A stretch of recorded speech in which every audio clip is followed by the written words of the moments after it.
All right, today we have more information on the Virgin Islands cruise restrictions that we talked about yesterday, and we have a list of when the remaining Royal Caribbean ships are going to set sail. We're going to get into all of it right after this.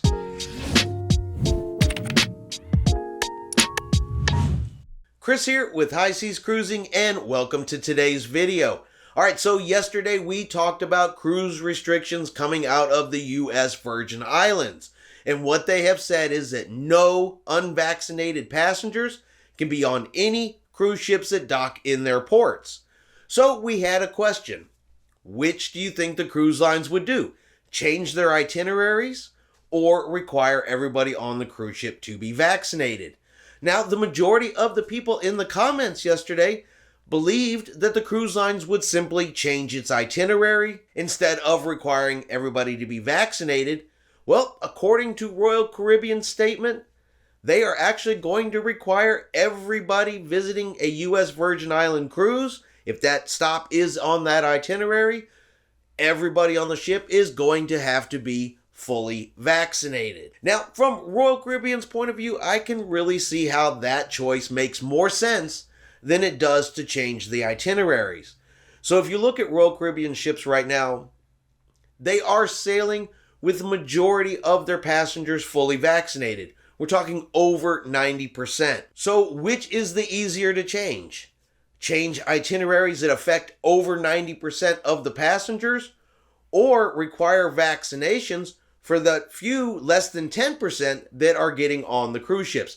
Now remember, this is only for people 12 and over who are eligible to get the vaccine. So if part of the unvaccinated people on the cruise ship are 12 and under or 11 and under and simply can't get the vaccine yet, this does not apply to them. So I guess if you look at it from Royal Caribbean's point of view, it is simply easier to require additional vaccines on the ship than it is to change all of their itineraries around that go to the U.S. Virgin Islands. Now, Royal Caribbean has also said that if you are unvaccinated and you are affected by one of these sailings, that you can receive either a full refund for your cruise or be moved to a different itinerary that doesn't visit the U.S. Virgin Islands. But as the COVID cases continue to rise and they are adding additional mandates, at least here on land, and they continue to have cases grow here on land, I do expect to see further restrictions coming out of the Caribbean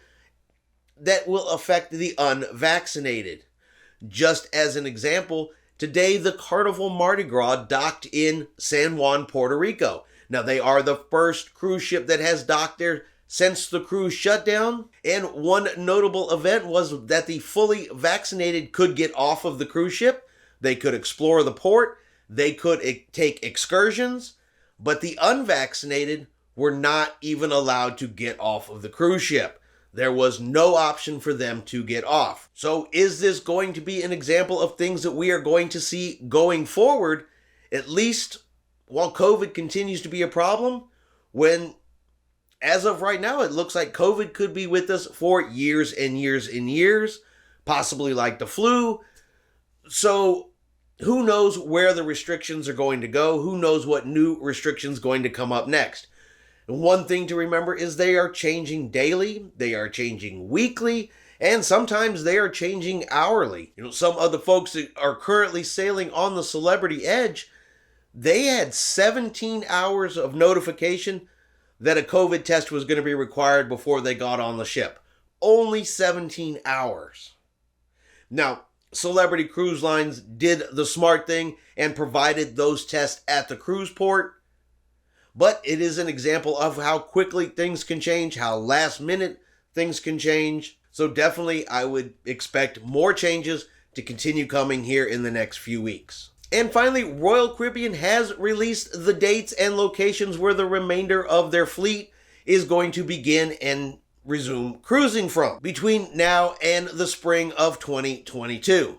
So we're going to go ahead and go through that list here. And the first cruise ship we have is the Oasis of the Seas, and she will be sailing on September 5th from Cape Liberty, New Jersey. Liberty of the Seas will be October 3rd from Galveston, Texas. Serenade of the Seas will be October the 16th from Tampa, Florida. Explorer of the Seas will be November 7th from Puerto Rico. Navigator of the Seas will be November the 19th from Los Angeles, California. Grandeur of the Seas will be December 5th from Barbados. Ovation of the Seas is currently scheduled for December the 13th from Sydney, Australia. Enchantment of the Seas will be December the 23rd from Baltimore. Vision of the Seas will be January 24th from Fort Lauderdale. And Radiance of the Seas will be April 29th from Vancouver, Canada. So that is the list of all of the Royal Caribbean ships that have upcoming start dates as of today and where they're going to be starting from. All right, that is all of the cruise news I currently have for you today. Now we are going to be keeping an eye on the other cruise lines,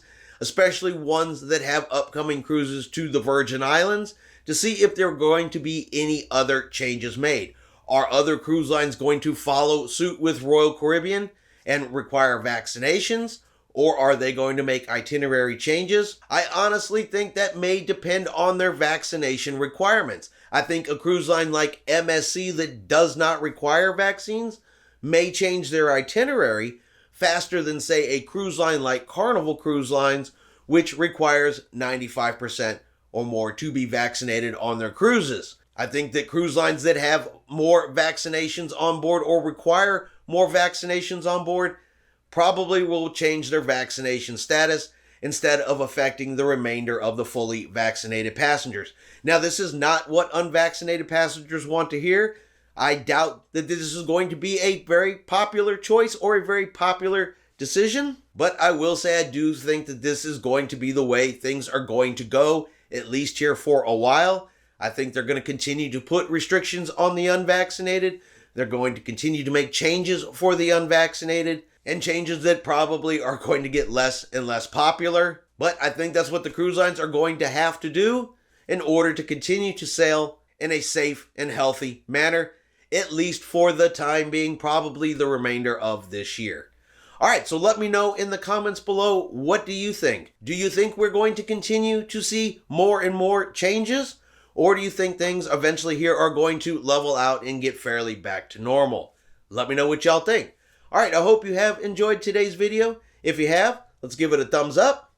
Have yourself a great day, and we will see you out on the high seas.